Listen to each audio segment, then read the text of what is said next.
Vamos passar próximo interrogatório. Eu chamo à mesa principal o réu Anderson Gustavo Torres e o seu advogado, doutor Elmar Roberto Novak.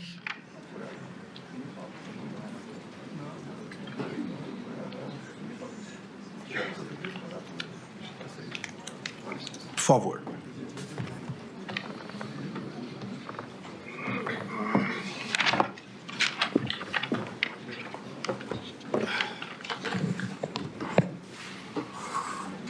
Cumprimento os senhores, novamente lembrando que o réu tem direito ao silêncio e à não autoincriminação e não presta o compromisso de dizer a verdade. Eu passo a primeira parte do interrogatório.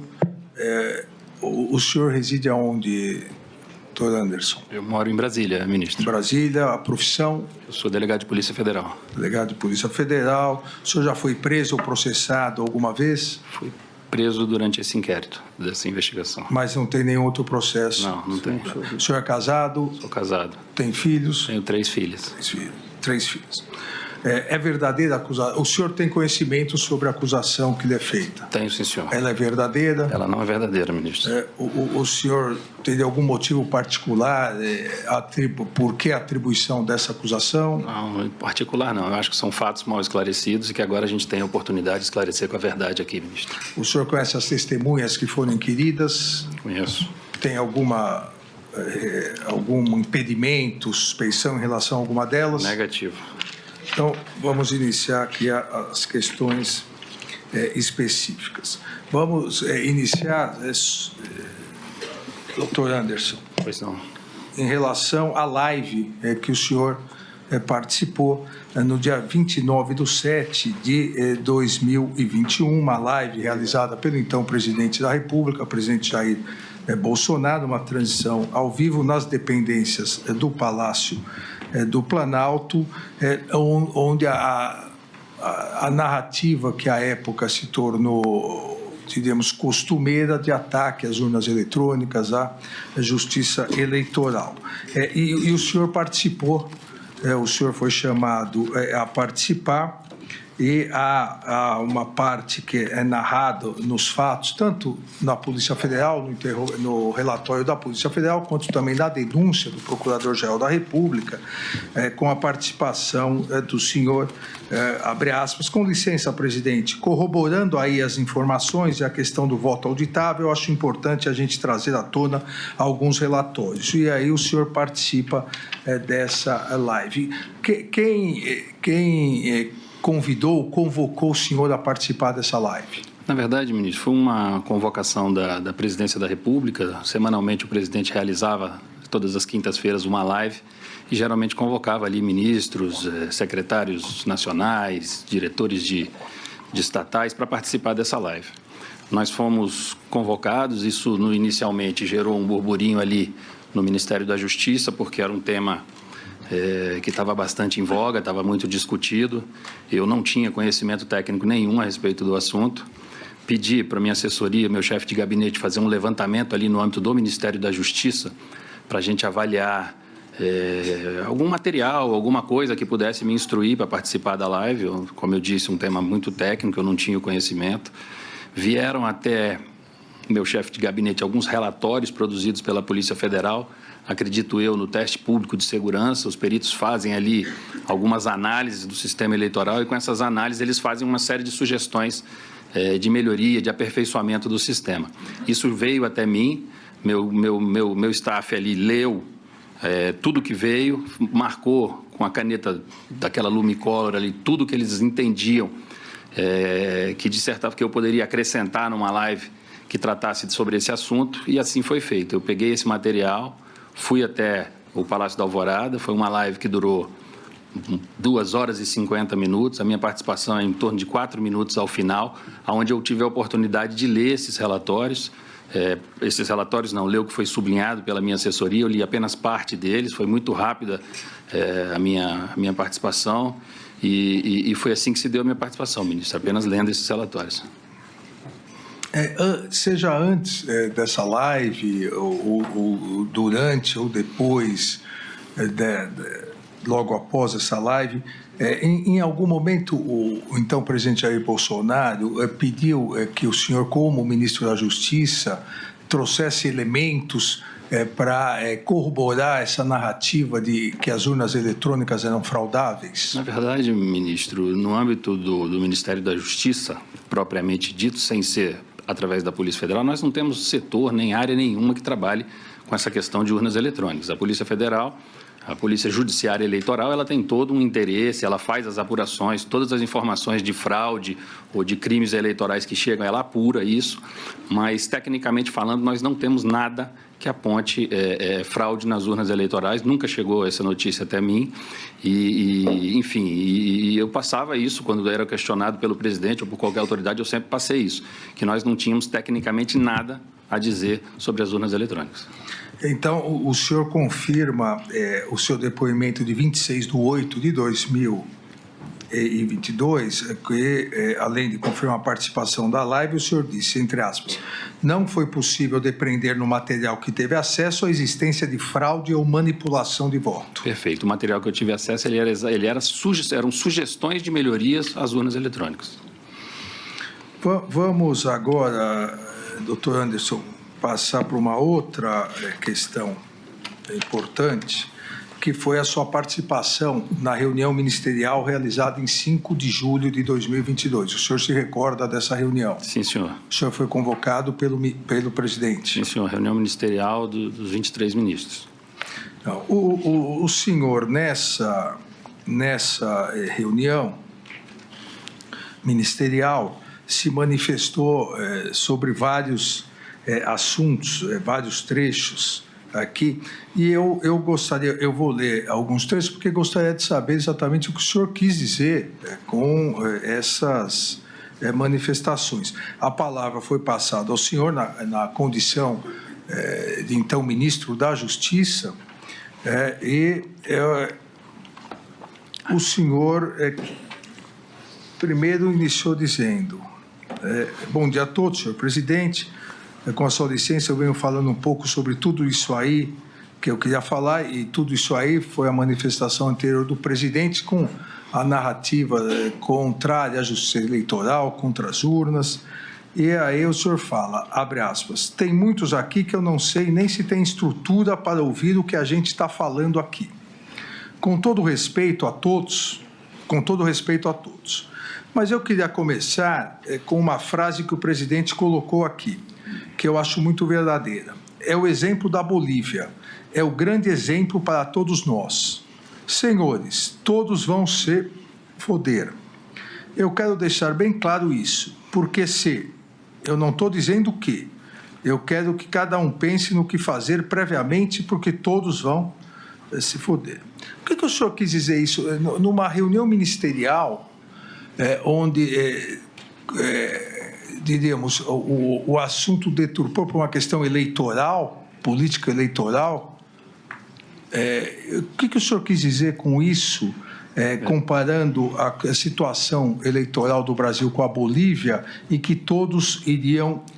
Ministro, eu peço desculpas pelas palavras, realmente faltei com a polidez ali num momento que não deveria, era uma reunião fechada, talvez eu não estivesse muito bem naquele dia e acabei me excedendo nas palavras. O que eu quis dizer com isso aí, ministro, é que se nós perdêssemos a eleição, tudo que foi construído no governo do presidente Bolsonaro, e eu considero um governo de muitas entregas, um governo de muita austeridade, tudo isso seria perdido, todo o nosso trabalho seria perdido. Essa era a minha visão. Talvez eu não tenha usado as melhores palavras na reunião, mas o que eu queria mostrar para os meus colegas era isso, era pedir empenho a todos. Nós estávamos perto da eleição, pedir que todos, assim, dentro de suas pastas, pudessem demonstrar tudo aquilo que o governo fez, todas aquelas entregas, era mais para que as pessoas ali, para que a gente realmente se unisse naquele momento para ganhar a eleição.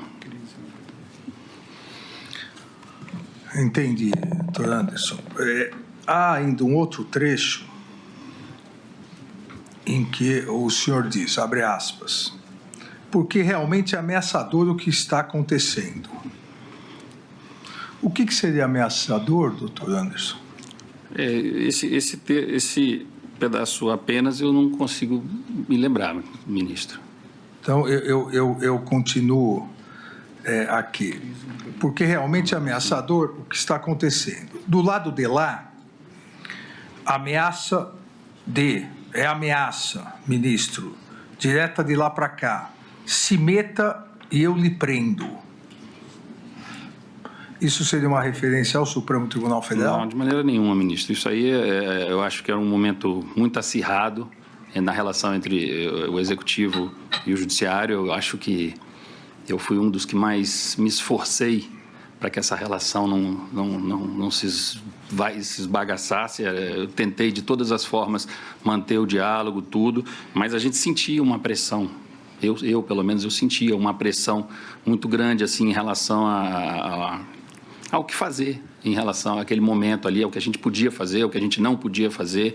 Havia todos os dias uma série de proibições e a gente ficava meio perdido, meio sem saber o que fazer. Eu vou continuar aqui no trecho para o senhor ficar à vontade, como disse, para esclarecer, se achar que é o caso, obviamente esclarecer em virtude do seu direito ao silêncio. Continua aqui, entre aspas, se meta e eu lhe prendo, se meta e caça o seu mandato, questione, quer dizer, a gente não pode questionar, é o fim do mundo, senhores. Qualquer um aqui tem medo na hora que digita a senha, qualquer um aqui. Quem digita a senha do banco para transferir R$300 de uma conta para outra, não fica preocupado se essa senha está sendo hackeada? Que dirá um sistema desse tamanho? O senhor estava se referindo aqui, obviamente, ao sistema eleitoral. Com esse tanto de indício, a gente precisa atuar agora. E é isso que eu tenho buscado. Eu gostaria, se fosse possível, que o senhor esclarecesse isso. O senhor compara a senha do banco para transferir R$300, que poderia ser hackeada, que dirá um sistema desse tamanho. Com esse tanto de indício, a gente precisa atuar. Quais seriam os indícios? Volto naquela questão, ministro, das sugestões da perícia da Polícia Federal. Eu sempre me pautei com base naquilo ali. Todas as minhas opiniões colocadas foram no que eu li naqueles relatórios. Então, diante de um sistema tão grande, diante de indícios a todo momento, não sei se verdadeiros ou falsos, mas naquele momento ali era uma enxurrada de informações a respeito disso, e eu questionava ali a questão da implementação dessas medidas. Doutor Anderson, aqui é importante essa questão, porque qualquer do povo pode confundir indício com fofoca, com fake news, com desinformação. Mas o senhor, como o senhor disse, é delegado da Polícia Federal. O senhor sabe que indício é um termo técnico que corresponde a início de provas. O senhor tinha algum indício de fraude às urnas? Exatamente, eu não tinha, ministro. Tanto que, na sequência aí, eu achei aqui o pedaço que eu coloco, eu não estou desrespeitando poder nenhum. Não estou querendo atropelar ninguém, eu deixo isso bem claro. Eram só colocações pessoais minhas ali naquela reunião. Ainda em relação a essa reunião, lembrando, né, a todos que a reunião foi gravada pela própria reunião e os vídeos e áudios chegaram a partir da apreensão determinada por ordem judicial, apreensão feita pela Polícia Federal. Aí o senhor continua. Olha, cuidado com isso, cuidado com aquilo, esses cuidados têm 6, 7 anos que foi naquela live, voltamos à live, naquela live que eu li esses relatórios e eles iam lá desdizendo um monte de coisa lá. E quando eu li os relatórios, me jogaram para dentro do inquérito. Porque vai falar do quê? De um relatório de um perito criminal da Polícia Federal? Que há 6, 7 anos está dizendo tem que fazer isso, cuidado com aquilo, o que foi feito, acataram isso, fizeram isso. Ministro, está mentindo aí, ó. Tudo que foi falado, esse aperfeiçoamento foi colocado. Agora vem as Forças Armadas fazer uma série de observações. O senhor estava colocando em dúvida as urnas, porque aqui, inclusive, o senhor foi ministro da Justiça e é delegado federal de carreira, Foi criada, e vai ser esclarecido isso na ação penal, foi criada uma narrativa que existiria um inquérito requisitado pela então presidente do Tribunal Superior Eleitoral, a ministra Rosa Weber, que depois veio a ser a nossa presidente no Supremo Tribunal Federal, e que esse inquérito trazia várias fraudes uma narrativa falsa, uma desinformação, tanto que, a pedido da própria defesa, esse inquérito está juntado nos autos, a pedido das defesas. Aqui nesse trecho, o senhor que acabou de dizer em relação à live e depois confirmou o seu depoimento da polícia que nunca teve nenhum indício, nenhuma prova de fraude. Na reunião, o senhor estaria incitando a questão de fraude? Eu queria que o senhor esclarecesse isso. Negativo, Excelência. Aqui eu volto e falo da live, das recomendações feitas pelos peritos da Polícia Federal. Todas as minhas falas, eu nunca questionei a lisura do processo eleitoral, todas as minhas falas são em relação às sugestões de melhorias que os peritos me trouxeram naqueles documentos. Eu até tenho aqui os documentos, tenho o que eu li na live, enfim, são sugestões técnicas e foi nesse sentido que eu falei todas essas palavras aí, ministro. A denúncia, a acusação feita pela Polícia Federal, a acusação feita pelo Ministério Público, pela Procuradoria-Geral da República, com base na investigação feita pela Polícia Federal, coloca, inclusive, a existência, já foi recebida a denúncia aqui pela primeira turma, o núcleo 4, que é o núcleo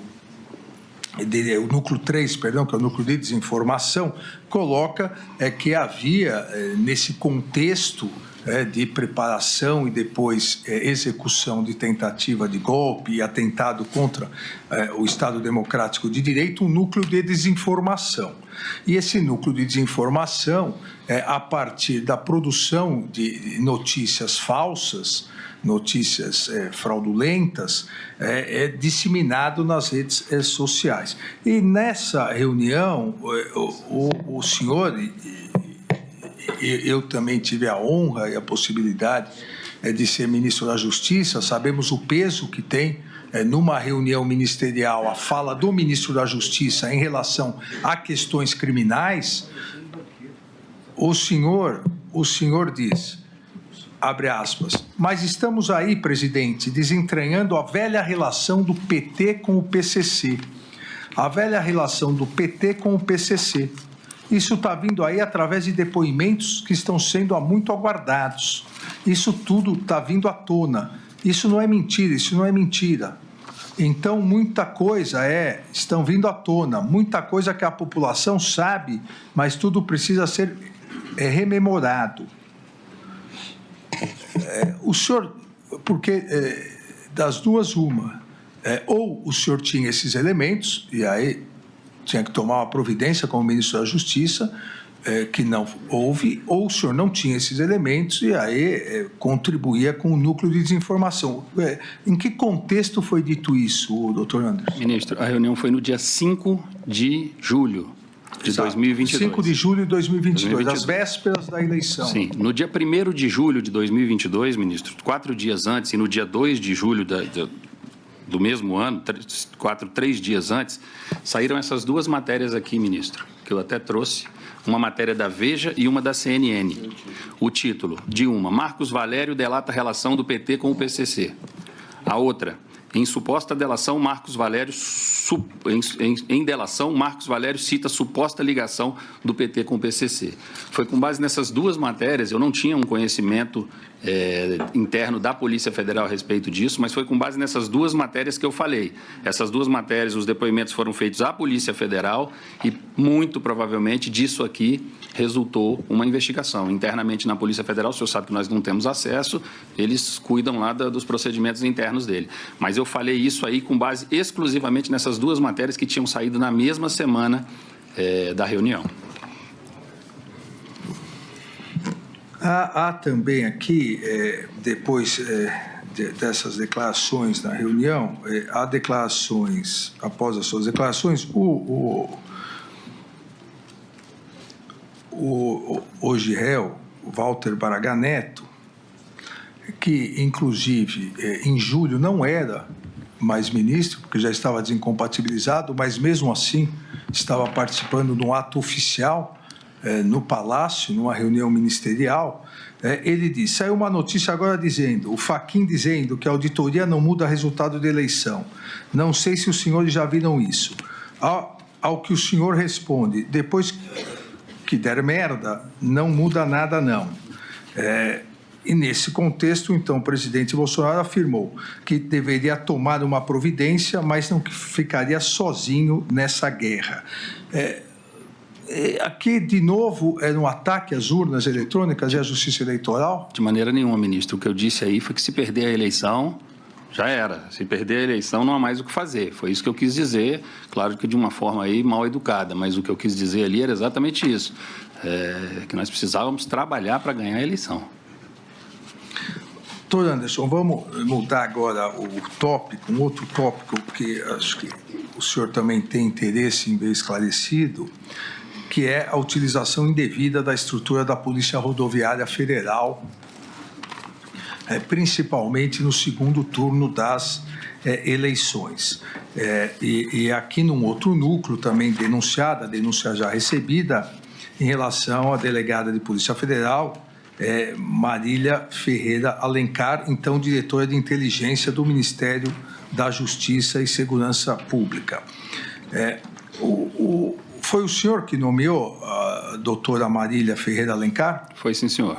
Ela era uma pessoa da sua confiança? Minha confiança, trabalhava comigo na Associação dos Delegados.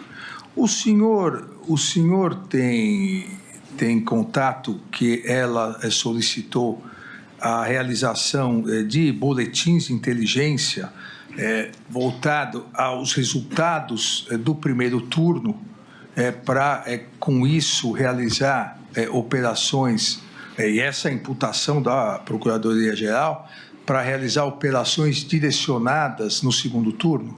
Ministro, cabe à diretoria de inteligência fomentar essas discussões no âmbito de segurança pública no Ministério da Justiça. Essa era uma atribuição da DINT, da diretoria de inteligência do Ministério. Após o primeiro turno das eleições, a doutora Marília produziu alguns BIs que traziam uma métrica de 75% de votos dos candidatos, aqueles que fizeram mais de 75% dos votos em algum estado brasileiro, versus o partido político do prefeito, como que se isso fosse um indício de crime eleitoral, uma eventual compra de votos, enfim, alguma coisa nesse sentido. Ela fez uma apresentação sobre isso, mas eu entendi naquele momento, ministro, que isso não representava um indício. Eu nunca tinha visto essa métrica, eu acho que isso não era um indício, era normal que em alguns estados, em alguns locais, um ou outro candidato fizesse mais de 75% dos votos, nós sabemos disso, tem alguns lugares no Brasil, e ela me apresentou essa métrica, mas foi uma métrica que foi de plano ali descartada, porque eu não entendi que isso seria um indício de crimes eleitorais. Não foi o senhor que pediu para ela fazer, foi... Não. Foi ela mesma, espontaneamente. A iniciativa dela. Iniciativa espontânea. Ela fazia esses BIs, não só desse assunto, mas também em relação facção criminosa versus resultado da eleição em determinados locais do país. Enfim, uma série de levantamentos que eram feitos para a gente discutir ali aonde poderia estar havendo algum tipo de crime eleitoral nas eleições, voltado exclusivamente para a segurança das eleições.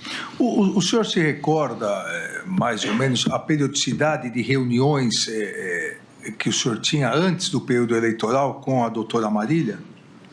Ministro, a gente nunca teve muitas reuniões. Eu tinha muitas reuniões com o chefe dela, que era o doutor Carrijo, que era o secretário de Operações Integradas do Ministério da Justiça. As reuniões eram com ele. Ela trazia as questões da inteligência quando havia alguma coisa mais grave, alguma informação mais relevante, e participava muito de reuniões quando a gente chamava a Secretaria de Operações como um todo para a gente discutir determinados temas. Ela era diretora na Secretaria de Operações. Mas no período eleitoral, o senhor se recorda se... no período pré-eleitoral e eleitoral, se houve um aumento de comunicação e contatos entre o senhor e ela? Não houve, ministro. Na verdade, eu estava com a agenda extremamente lotada, uma agenda difícil. Eu atendia as pessoas do Ministério ali em períodos que sobravam de agenda. Eu viajei muito nesse período e e estava com a agenda muito cheia, enfim. E quando sobrava um período, a gente atendia ali os funcionários do Ministério. A Polícia Federal apreendeu o celular da doutora Marília Ferreira de Alencar e extraiu diversos dados que constam nos autos, mas nesse período pré-eleitoral há algumas trocas de mensagens com o senhor, mas todas as mensagens excluídas, né? Havia a exclusão da mensagem em relação a essas, diferentemente de outras, não houve a possibilidade de recuperá-las. O senhor se recorda do qual? Porque o senhor mesmo disse, ela não era uma subordinada direta do senhor. Não era. Havia o doutor Carrígio, então o senhor se referia mais a ele. Então, normalmente, a troca de mensagens deveria ser com o doutor Carrígio. Então, o senhor se recorda? Não, pode ser matérias, ela me mandava muitas matérias jornalísticas, muita coisa que estava andando nos grupos da própria Polícia Federal, como ela estava na inteligência, ela monitorava isso, nós dois como delegados de carreira, muita coisa de interesse nosso ali andando nos grupos da Polícia Federal, ela fazia essa filtragem e me mandava bastante. Mas por que então essas mensagens o senhor excluiu, o senhor e ela excluíram? Ela? Eu acho que não fui eu que excluí, ministro. Está excluído para os dois, aquela exclusão. Sei, eu acho que não me recordo de excluir. Eu limpava meu telefone uma vez por semana, mas não me recordo de ter excluído. Porque, até aproveitando aqui essa questão, o seu aparelho celular não foi possível a análise, porque quando do seu retorno dos Estados Unidos, o aparelho ficou por lá. Houve o extravio do aparelho celular? Eu perdi meu telefone, ministro, ali, naquele momento. Acho que até aquele momento, o momento mais duro da minha vida, né? Eu, com 3 crianças pequenas nos Estados Unidos, saí daqui como secretário de segurança e saiu minha prisão no dia 10. Isso me deixou completamente transtornado. Eu não tenho vergonha de falar, realmente. Eu perdi o equilíbrio completamente com aquela notícia da prisão, 3 crianças pequenas nos Estados Unidos, a primeira vez, a realização de um sonho das crianças se tornou um pesadelo para mim. E nesse contexto eu acabei perdendo meu celular, perdi uns dólares, e isso foi muito ruim para a minha defesa, ministro. Como eu disse ao senhor, eu não tinha nada a esconder, tanto que cheguei aqui e forneci a senha da nuvem do celular para a Polícia Federal. Ali tinha muita coisa que me ajudaria, as mensagens que eu troquei no dia do 8 de janeiro, as mensagens que eu mandei desesperado lá dos Estados Unidos para o meu adjunto, apesar de que o celular dele foi periciado, o celular do governador Ibanez foi periciado, o celular da doutora Marília foi periciado, e mostra a lisura e a preocupação minha em relação a tudo que aconteceu, ministro. Foi extraído também do celular da doutora Marília, dados de extração, essa planilha de diversos partidos, desses dados, uma planilha enviada em dia 21 de outubro de 2022. O senhor teve contato com essa planilha? Se foi o documento que ela me apresentou em reunião, sim. Se não foi, não. Não.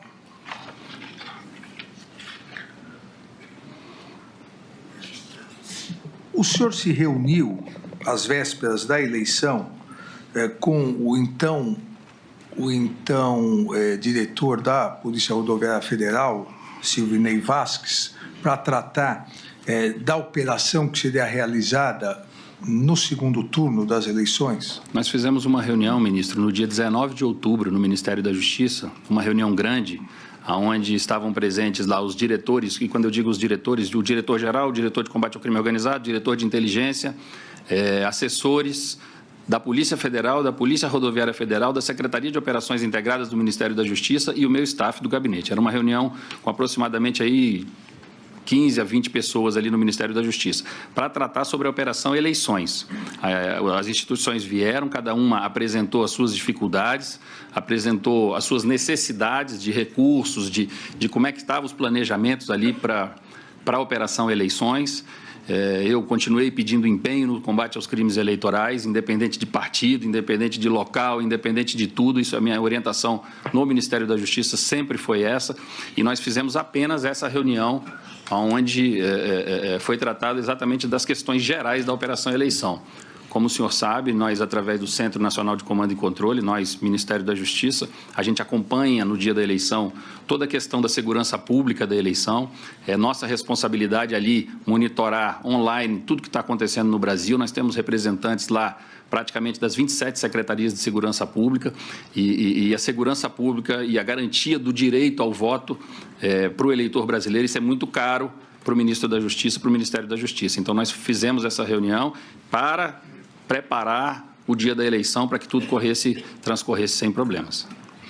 Então, após essa reunião, que como o senhor bem recordou, é do dia 19/10/2022, no dia 20, um dia após a reunião, no grupo em off, um grupo do qual alguns membros do Ministério da Justiça participavam, a doutora Marília comentou no grupo, entre aspas, achei que o 01, o senhor falou bem ontem na reunião, ao que Fernando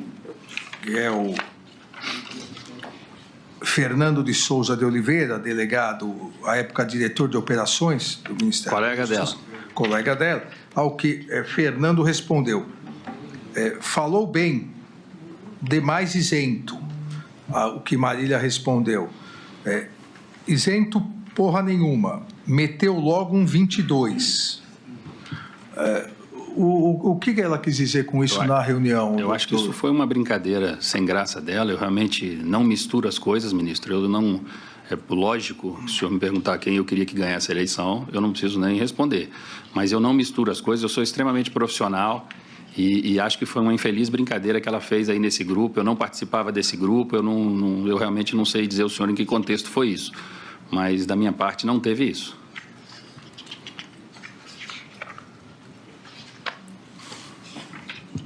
O senhor logo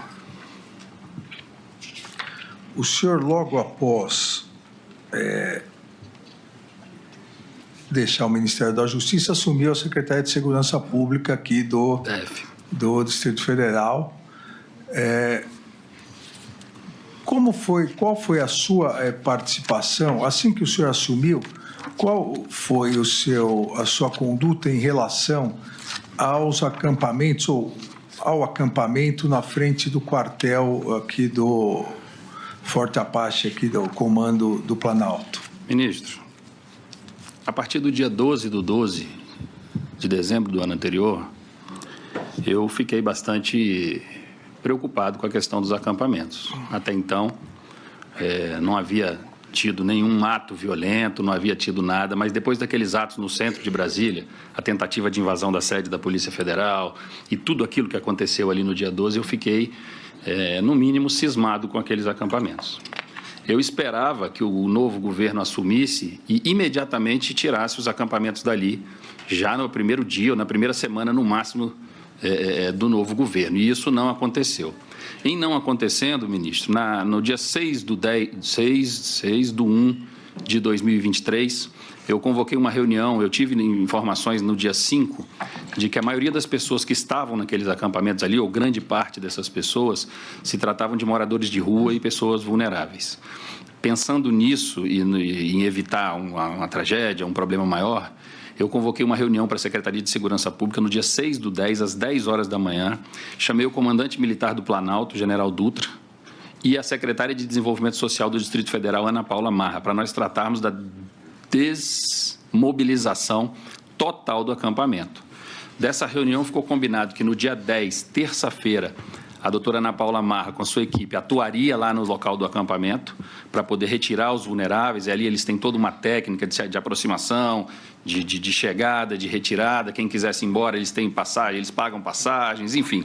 Ficou combinado que no dia 10 ela faria isso e, na sequência, a Secretaria de Segurança, através da Polícia Militar e o Comando Militar do Planalto, realizariam a desmobilização completa, o desmonte ali do acampamento para acabar com aquele acampamento ali na frente. Nós conversamos, inclusive, ministro, se houvesse algum tipo de resistência, falamos em mandados de prisão, falamos em prisões em flagrante, ali se fosse necessário, se algum líder ali se rebelasse, não quisesse sair, mas a ordem, eu esperei uns 2, 3 dias até ver se o governo federal faria alguma coisa no sentido de retirar. Como não veio, eu convoquei essa reunião, ela foi realizada dia 6/10, às 10 horas da manhã, na Secretaria de Segurança Pública, para tratar da desmobilização total do acampamento.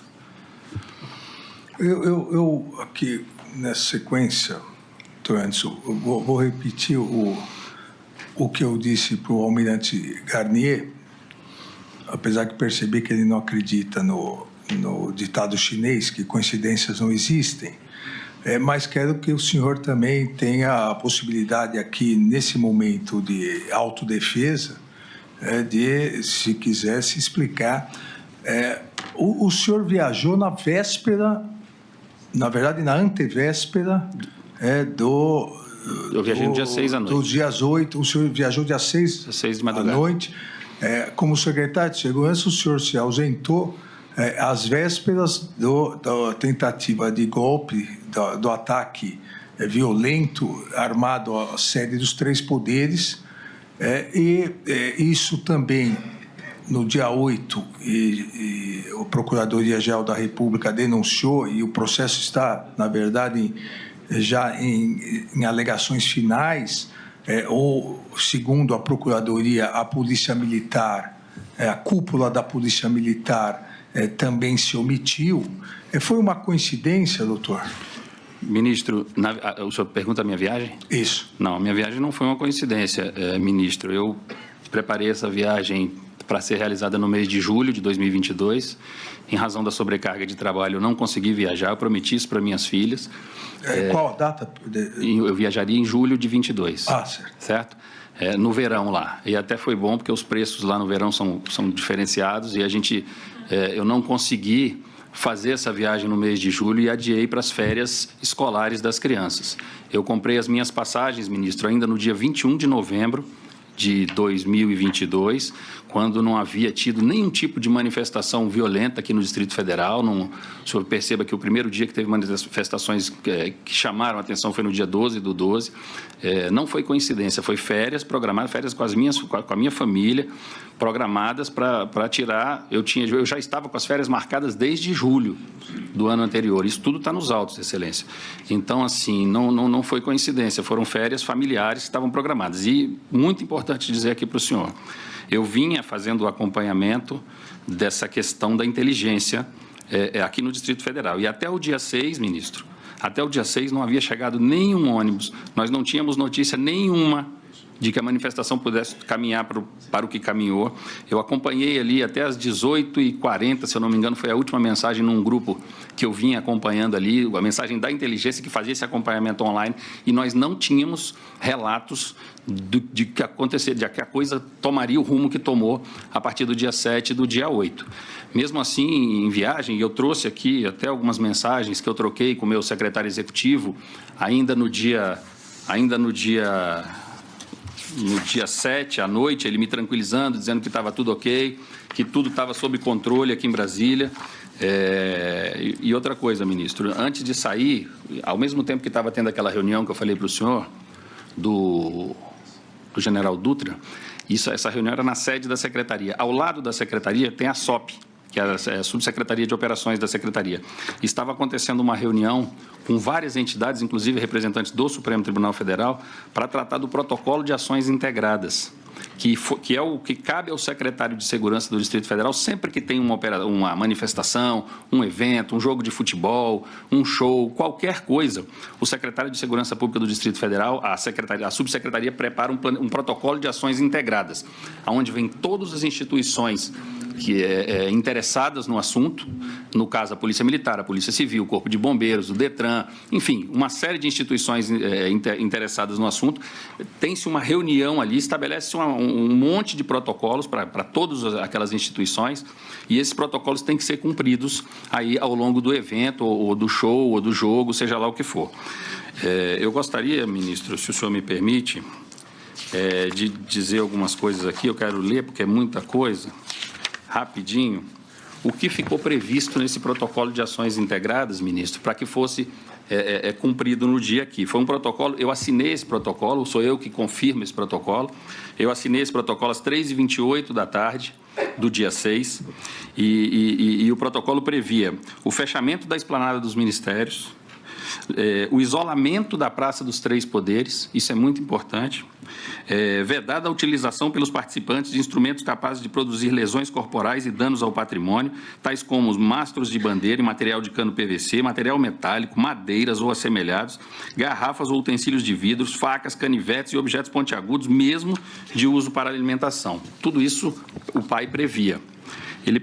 Aí, como atribuições da Polícia Militar do Distrito Federal, planejar e executar ações de policiamento ostensivo com o objetivo de manter e preservar a ordem pública durante a realização do evento, empregando para esse fim efetivos e meios necessários conforme planejamento próprio da instituição e o acordado na reunião da Secretaria no dia 6 e 23. Impedir que os manifestantes utilizem objetos, materiais ou substâncias capazes de produzir lesão ou causar dano durante a marcha.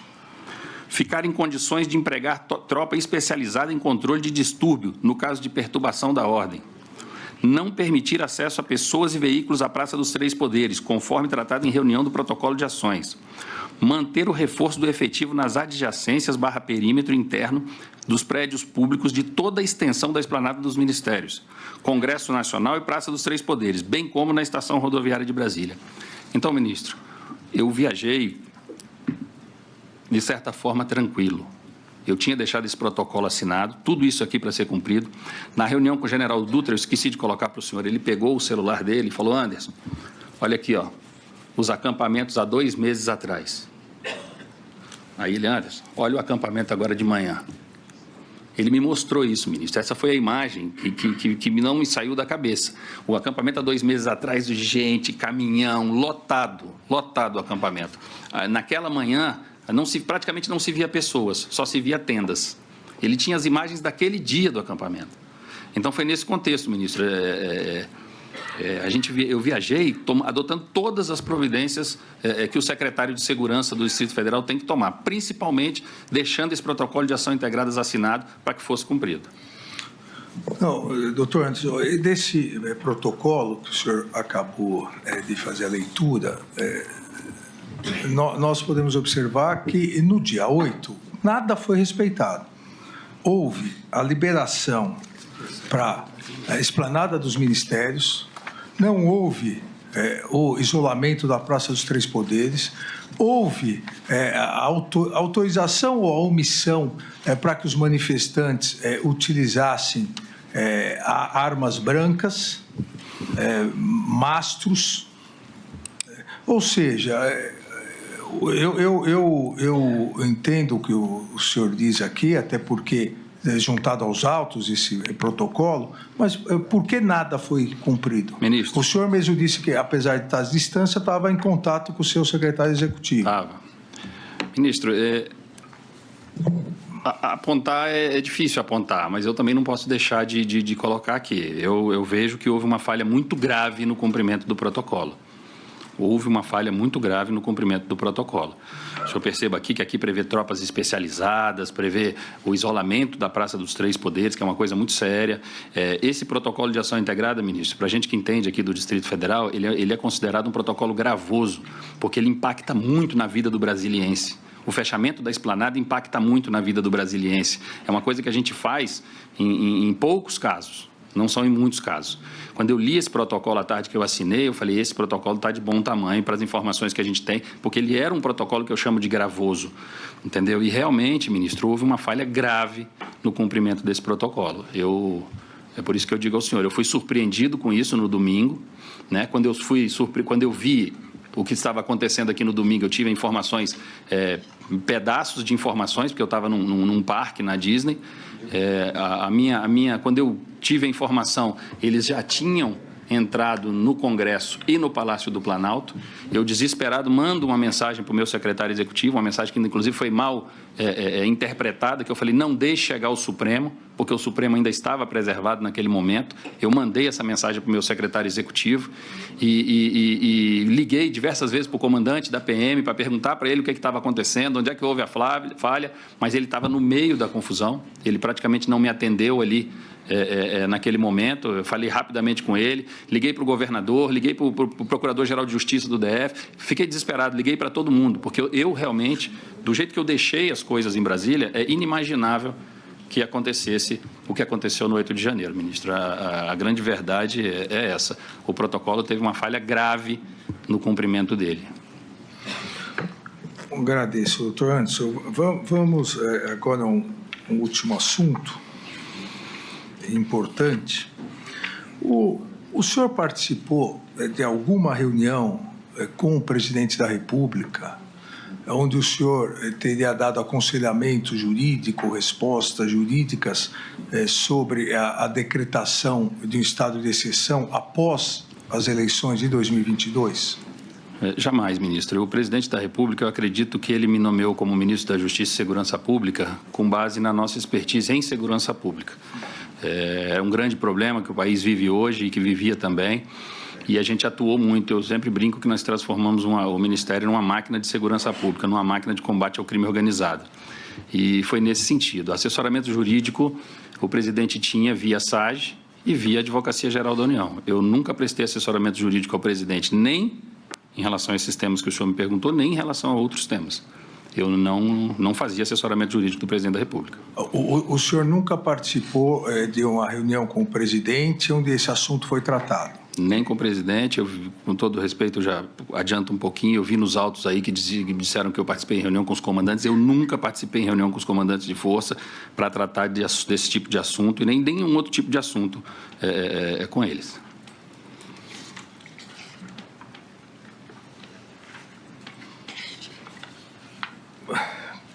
Por que, então, doutor Anderson, a minuta do golpe foi encontrada na sua casa? A verdade, ministro, não é a minuta do golpe, né? Eu brinco que é a minuta do Google, né? Porque está no Google até hoje. Esse documento, ministro, foi entregue no meu gabinete, no Ministério da Justiça. Eu levava diariamente 2 pastas para minha residência, uma delas contendo a agenda do dia seguinte, eventuais minutas de discurso, coisas nesse sentido, e outra com documentos gerais que vinham no Ministério. Eu realmente nem me lembrava dessa minuta, fui ver isso quando foi apreendido pela Polícia Federal, foi uma surpresa. Foi um documento que eu tirei do envelope. Naquela época, o senhor devia, não sei se estava acompanhando, mas isso era voz corrente na esplanada dos ministérios, estava difícil trabalhar, inclusive a gente recebia minutas, ideias e uma série de coisas pelo WhatsApp, papel. Eu vi na imprensa que 2 autoridades disseram que receberam, uma das autoridades disse que se recebeu 3 minutas como essa, e isso foi parar no meu escaninho ali, eu levava pastinhas como essa aqui para casa todos os dias, essas pastinhas simples, eu não carregava pasta, e isso foi dentro de uma dessas pastinhas, ministro, e na minha casa foi colocado para ser descartado. Eu nunca tratei isso com o presidente da República, eu nunca tratei isso com ninguém. Isso veio até o meu gabinete no Ministério da Justiça, foi organizado pela minha assessoria, isso veio num envelope dentro, foi parar na minha casa, mas eu nunca discuti esse assunto, eu nunca trouxe isso à tona, isso foi uma fatalidade que aconteceu, porque era já para ter sido destruída há muito tempo, eu nunca trabalhei isso. O documento era muito mal escrito, cheio de erros de português, de concordâncias, enfim, até o nome do tribunal que estava escrito lá estava escrito errado. Então, não é da minha lavra, não sei quem fez, não sei quem mandou fazer, e nunca discuti esse tipo de assunto. Agradeço, doutor Anderson. Eu passo a palavra ao ministro Fux. Obrigado, ministro Alexandre. Eu tenho uma pergunta aqui em relação a esse protocolo. Quer dizer, tem prova nos autos que o senhor comprou a passagem antes. Dia 21 tem prova nos autos dessa... 21 de novembro, ministro. 21 de novembro. E aí o senhor deixou um protocolo pronto. Pronto. Para que fosse executado. Quem deveria cumprir esse protocolo? O protocolo foi assinado por várias agências, cada um com as suas obrigações. O próprio Supremo assinou o protocolo, assinou assim a reunião do protocolo. Então, por exemplo, o Supremo ficou responsável de colocar os gradis aqui em volta. ao Congresso Nacional de colocar os gradis mais à frente, com a polícia e tal. Então, cada um tinha a sua obrigação. Agora, o coração do protocolo, a grande obrigação, as grandes obrigações ali do protocolo eram da Polícia Militar do Distrito Federal. A eles cabia fazer a segurança, cabe fazer a segurança da esplanada, eles têm toda uma expertise disso, eles fazem isso há 65 anos, desde que Brasília é Brasília, então essa expertise e a grande maioria das obrigações ali cabia à Polícia Militar do Distrito Federal. Qual era a sua posição nesse dia 8 de janeiro? Como assim minha posição, ministro? Sua função, qual era? Eu era o secretário de Segurança Pública, estava de férias. Mas ainda era o secretário? Eu ainda era o secretário de Segurança Pública. Satisfeito, presidente. Agradeço ao ministro Fux. Passo a palavra ao Procurador-Geral da República. Sem perguntas, senhor ministro. Agradeço, iniciando a nossa sequência, a palavra ao doutor César Bittencourt, advogado do réu delator. Sem pergunta, excelência. A palavra ao doutor Elmar Novak. Muito obrigado, senhor ministro. Eu vou seguir mais ou menos a ordem aqui que o senhor veio perguntando, só para deixar alguns esclarecimentos. Lógico. Eu gostaria que o réu respondesse se ele fez comentários adicionais durante a sua live, além da leitura do relatório que foi encaminhado pelos peritos oficiais ao TSE. Por favor. Negativo. Eu participei, como eu disse, dos 4 minutos finais da live. Entrei ali, me apresentei e fiz os comentários e o presidente encerrou a live. Inclusive, quando eu entro na live, ele até brinca, Anderson, você tem 1 minuto, que eu quero encerrar, você tem 1 minuto. E foi isso que aconteceu.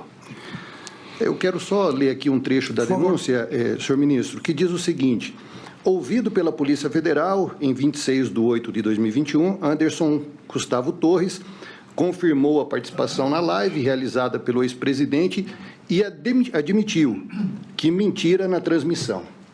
Isso, o senhor confirma? O senhor podia repetir? Eu também não entendi bem. É porque ele diz o seguinte no trecho: confirmou a participação na live. Certo. E admitiu, então, que mentira na transmissão, reconhecendo que não foi possível depreender do material que teve acesso a existência de fraude ou manipulação de voto. Exato. Eu não tratei de fraude nem de manipulação de voto. Eu não admiti que menti em momento algum. O que nós fizemos ali foi ler sugestões de melhoria para as urnas eletrônicas brasileiras feitas pelos peritos criminais federais da Polícia Federal. Eu não falei em fraude. Ok. Pois não. Bom, vamos lá. Na reunião que teve com a PRF, em algum momento houve o direcionamento do policiamento ou de operações? Jamais. Desculpa. Por favor. Jamais. Ali a orientação foi combate aos crimes eleitorais, independente de bandeira, independente de cor, independente de local, que fosse feitas as operações no Brasil inteiro, visando o combate aos crimes eleitorais. E nós tivemos a eleição, uma das mais seguras da história. Em relação à eleição anterior, tivemos 24% a menos de procedimentos de polícia judiciária instaurados na eleição de 2022. Isso quer dizer, isso mostra o resultado da prevenção, que a gente não trabalha só com repressão a crimes eleitorais, a gente trabalha na prevenção a crimes eleitorais. E isso funcionou muito bem na eleição de 2022. Senhor ministro, eu gostaria também de saber do réu se o Ministério da Justiça costumava intervir nas operações da Polícia Federal e da Polícia Rodoviária Federal.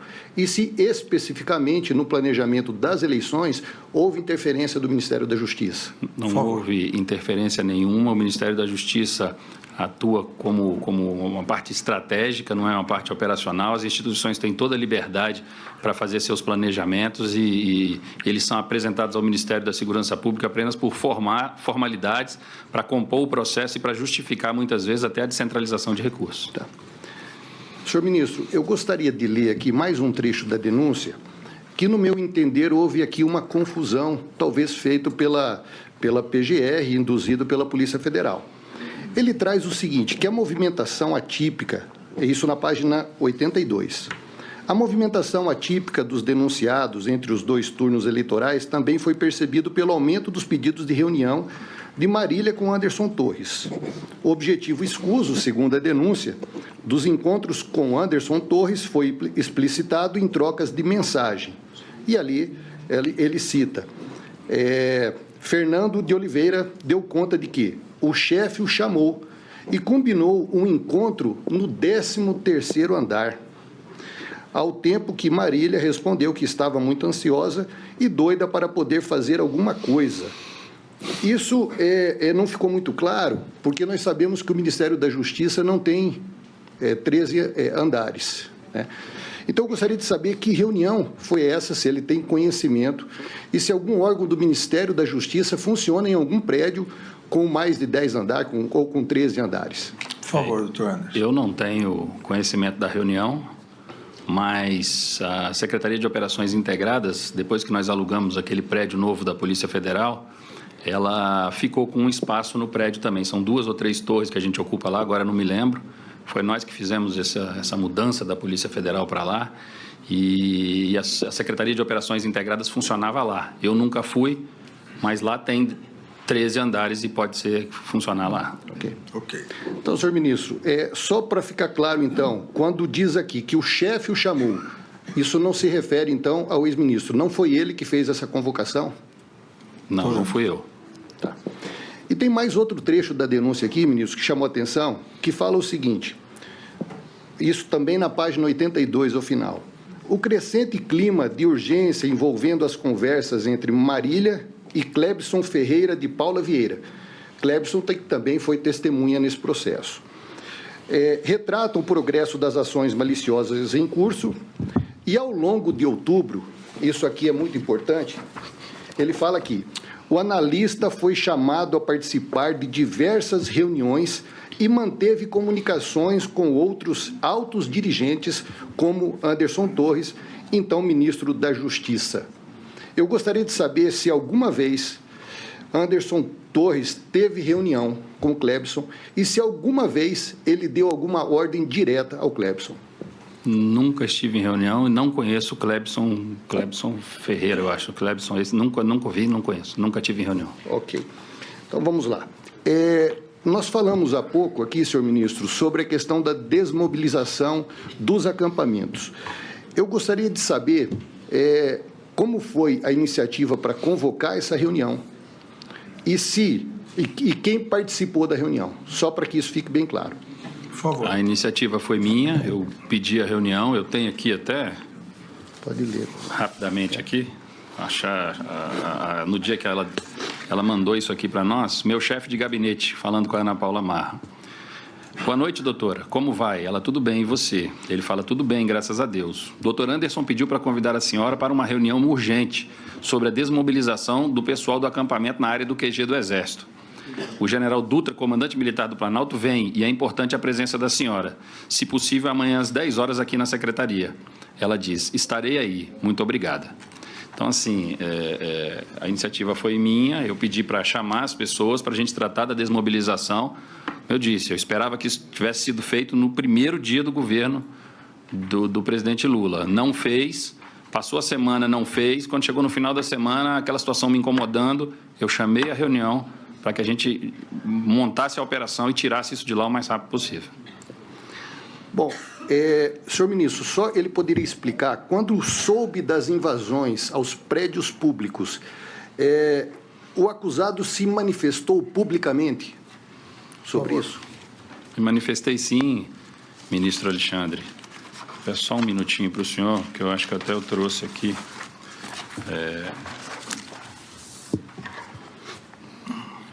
No dia 8/1, às 15h26, eu coloquei cenas lamentáveis agora na esplanada dos ministérios. Determinei ao setor de operações da Secretaria do Distrito de Segurança Pública do Distrito Federal providências imediatas para o restabelecimento da ordem no centro de Brasília. Isso às 15h26. Só um segundo, senhor ministro. Se ele puder repetir o horário e a data das publicações e fazer a leitura, seria importante. Isso foi imediatamente. Quando eu estava lá nos Estados Unidos, foi no dia 8/1, às 15h26. Aí, às 16h23, eu coloquei criminosos não sairão impunes.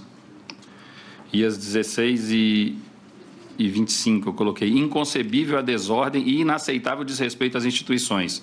Determinei que todo o efetivo da PM e da Polícia Civil atue firmemente para que se restabeleça a ordem com a máxima urgência. Vandalismo e depredação serão combatidos com os rigores da lei. Eu coloquei, foram publicações minhas no antigo Twitter, enquanto isso estava acontecendo aqui, eu não tinha mais o que fazer, eu estava do outro lado do mundo, eu realmente só podia me manifestar desse jeito aqui, em relação a isso, doutor. Bom, só agora pegando um gancho um pouco aqui, senhor ministro, na pergunta que foi feita pelo senhor ministro Fux, muita propriedade, eu gostaria só que ele explicasse o seguinte, no caso da ausência justificada do secretário, fica acéfala a secretaria? De maneira nenhuma. Nós temos um secretário executivo que assume imediatamente, e o regimento da secretaria diz qualquer afastamento. Então, para qualquer afastamento do secretário, o secretário executivo assume, como assumiu o doutor Fernando naquela sexta-feira quando eu viajei. A gente continua se falando ali, ele manda as mensagens para mim. E a gente, me dá um minutinho, ministro? Só para eu... Fica tranquilo. Eu preparei uma papelada aqui, mas eu sempre me enrosco. Aqui. No dia 7/1, sábado, quando eu cheguei nos Estados Unidos, eu viajei a noite toda, quando eu cheguei lá, ele mandou: bom dia, chefe, tudo tranquilo? Aí eu respondi para ele, não sei por quê, porque eu não estava no contexto, eu respondi sobre o pessoal do acampamento. Aí ele me responde, ok. Aí eu coloco, tranquilo. Ele falou, estamos monitorando desde ontem com o CIOB, que é o Centro Integrado de Operações de Brasília. As primeiras providências já foram tomadas por precaução, baseadas na inteligência. Fechamos parte da esplanada. Aí eu coloco, ok, atualize o governador. Aí, tá. Aí no dia 7 à noite ele manda, boa noite, chefe. Desculpe perturbar o senhor em viagem. Só para dar o último informe. Eu combinei com o governador de passar informações 4 vezes ao dia para ele. Manhã, hora do almoço, final da tarde e final da noite. Então, falei com ele agora e no final da noite vou mandar um áudio. Na síntese do que está acontecendo, mas até agora está tudo controlado. Isso na noite do dia 7. Só para deixar o senhor informado. Abraço. Isso foi mensagem do meu secretário executivo falando comigo. A secretaria, em momento algum, fica acéfala e, enfim... Todas as providências aí para o dia 8, o protocolo de ação integrada, tudo ficou assinado, ficou tudo certinho. Bom, eu pergunto também, senhor ministro, se ele deixou o secretário que estava respondendo pela secretaria em contato com o governador. Perfeitamente. Ele ficou com contato, mandou várias mensagens de áudio para o governador até... Eu não sabia disso, claro, foi uma relação entre ele e o governador, mas o governador juntou isso aos autos quando estava nos autos. E eu tive acesso aos áudios, ele realmente tranquilizando o governador. Como eu disse, ministro, eu vejo uma falha grave na execução do protocolo de ação integradas, entendeu? Eu acho que a secretaria fez o trabalho dela, como sempre faz em qualquer evento de Brasília. Hoje, se tiver um evento em Brasília, uma hora dessa lá, estão fazendo um PAI. A subsecretária que fez o PAI em depoimento aqui neste processo, ela disse que já fez mais de 600, é uma coronel da PM, ela já fez mais de 600, então o senhor percebe que é uma pessoa experiente, é uma pessoa que lida com isso a vida toda, e então ficou tudo a contento aí, aqui no Distrito Federal, nada ficou acéfalo. Senhor ministro, ele falou rapidamente sobre a questão do PAI, que estabelecia aí atribuições para as instituições. Eu gostaria só de entender se a PM tem subordinação direta com a Secretaria de Segurança aqui no DF. Ministro Alexandre. Doutor. Isso é importante, ministro. Doutor, não provoca. Ministro Isso é Alexandre, importante. eu vou até pegar aqui, porque senão eu vou apanhar. Espera aí, um minutinho. Leia. Um minutinho, eu vou ler aqui. Isso é uma questão, ministro, muito complexa.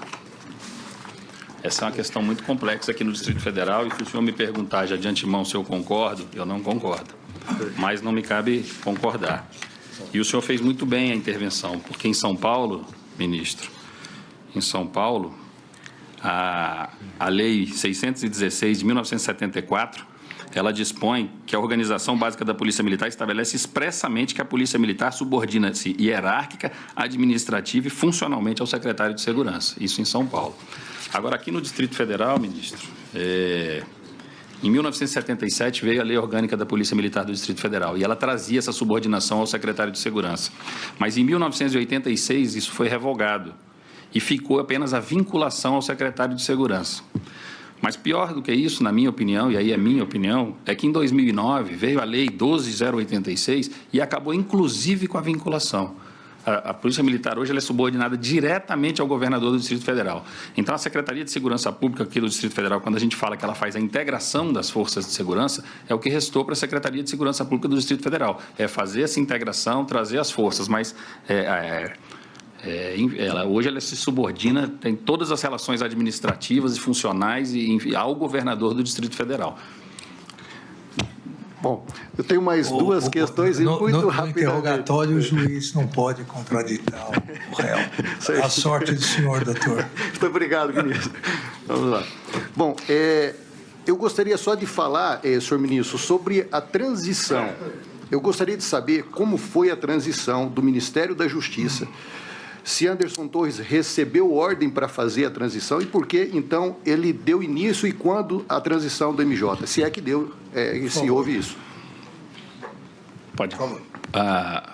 Senhor ministro, após a eleição, após o segundo turno da eleição, eu acho que já no dia seguinte à eleição, eu fui ao Palácio da Alvorada me solidarizar com o presidente pela perda da eleição e informei a ele que iria dar início à transição de governo. Ele autorizou fazer e assim eu fiz, comecei a preparar todo o material, pedi para todos os secretários nacionais prepararem seus materiais das secretarias. Se eu não me engano, logo que o ministro Flávio Dino foi indicado para ser o ministro da Justiça, não sei se no primeiro ou no segundo dia, eu o recebi no Ministério da Justiça, com todos os meus secretários alinhados aqui, com pastinha na mão. Ele trouxe uma equipe, ele sentou ao meu lado, a equipe sentou de frente para a minha equipe, e eu coloquei todas as secretarias à disposição do ministro Flávio Dino. Daí em diante, a transição começou, eles conversando diretamente as áreas técnicas ali, e eu acredito, porque na sequência eu fui a Araraquara inaugurar uma delegacia da Polícia Federal, São José do Rio Preto, e escutei uma entrevista do ministro Flávio Dino, na Hora do Brasil, ou em alguma coisa assim, ele falando que já havia encerrado os trabalhos de transição. Então, o nosso ministério foi um dos primeiros, se não o primeiro, a começar e terminar a transição de governo. Eu gostaria de saber se ele recebeu uma ordem de alguém para dar início a essa transição ou foi iniciativa própria. Por favor. Eu comuniquei, claro, não faria isso sem comunicar ao presidente da República, eu comuniquei ao presidente da República, ele autorizou e eu dei início à transição. E para finalizar, senhor ministro, eu gostaria só que ele explicasse rapidamente, que ele disse aqui no momento em que foi questionado por Vossa Excelência, que a perda do telefone dele foi muito ruim para a defesa. Eu gostaria que ele explicasse isso e explicasse também uma mensagem que ele colocou. Não deixe entrar no Supremo, porque essa mensagem na época foi muito questionada. Eu gostaria que ele explicasse essas duas situações. Por que a perda do telefone foi ruim para a defesa dele e o que ele quis dizer com essa mensagem. Não deixe entrar no Supremo. Eu fui acusado ali durante muito tempo, ministro. Desculpe. Por favor. Eu fui acusado ali no início, volto a dizer, foram os piores dias da minha vida, como se eu fosse o grande arquiteto de tudo que tinha acontecido, pelo fato de ter trabalhado com o presidente Bolsonaro e estar na secretaria. Então, o meu celular, as minhas mensagens, a clareza com que eu trato as questões, o profissionalismo com que eu sempre tratei o meu trabalho e as coisas, isso ajudaria muito. Tanto é que, volto a dizer, que todos os celulares que foram periciados, que tinham mensagens comigo, que tratavam comigo sobre os assuntos, o senhor perceba que eu sempre trato de forma profissional, eu sempre coloco a coisa como ela tem que ser. Eu não fico dourando a pílula, eu trabalho, eu sou muito sério em relação ao meu trabalho.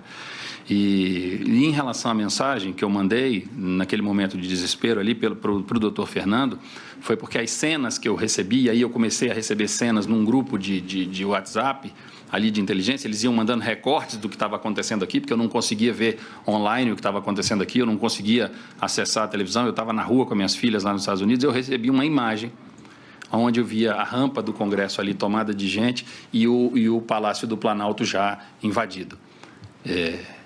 E aí o Supremo não estava invadido. E aí eu mandei a mensagem, não deixe chegar ao Supremo, já que o estrago já está feito nesses dois órgãos, por favor, não deixe chegar ao Supremo. Ressalto, ministro, uma observação, enfim, eu fiz no depoimento da Polícia Federal, vou fazer aqui também, me chama muita atenção também a facilidade com que os manifestantes invadiram o Palácio do Planalto, tá? Um dos locais mais seguros que eu conheço é o Palácio do Planalto, Me chamou a atenção a forma rápida com que invadiram aquilo lá e começaram a fazer aquela quebradeira. Várias vezes a gente frequentou o Palácio do Planalto, o senhor frequentou o Palácio do Planalto. A gente sabe que ali embaixo tem um batalhão que fica ali direto. O pessoal ali, sempre que a gente chegava, que a entrada principal estava bloqueada, a gente entrava pela outra entrada, a gente passava pelos militares ali, todos prontos. Me chama muita atenção a facilidade com que o Palácio do Planalto foi invadido. O Congresso e o Supremo, a gente sabe que não tem essa mesma segurança, essa forma de combater isso ali imediatamente. Me chamou muita atenção isso, mas a mensagem foi mandada nesse sentido. O Supremo ainda estava preservado naquele momento que eu mandei a mensagem, ministro. Ok. Sem mais perguntas, ministro. Obrigado. Agradeço, doutor. Eu pergunto ao doutor Paulo Renato se tem alguma questão. Não, excelência, sem perguntas. Doutor Demóstenes. Sem perguntas, excelência. Doutor Matheus. Sem perguntas, excelência. Doutor Paulo Amador. Bom dia, ministro. Bom dia, ministro Fux. Bom dia, ministro Gonet. Sem perguntas, excelência. Doutor Andreu. Sem perguntas, excelência. Doutor Rodrigo. Agradeço, então. Ministro, só uma observação Por favor. rápida.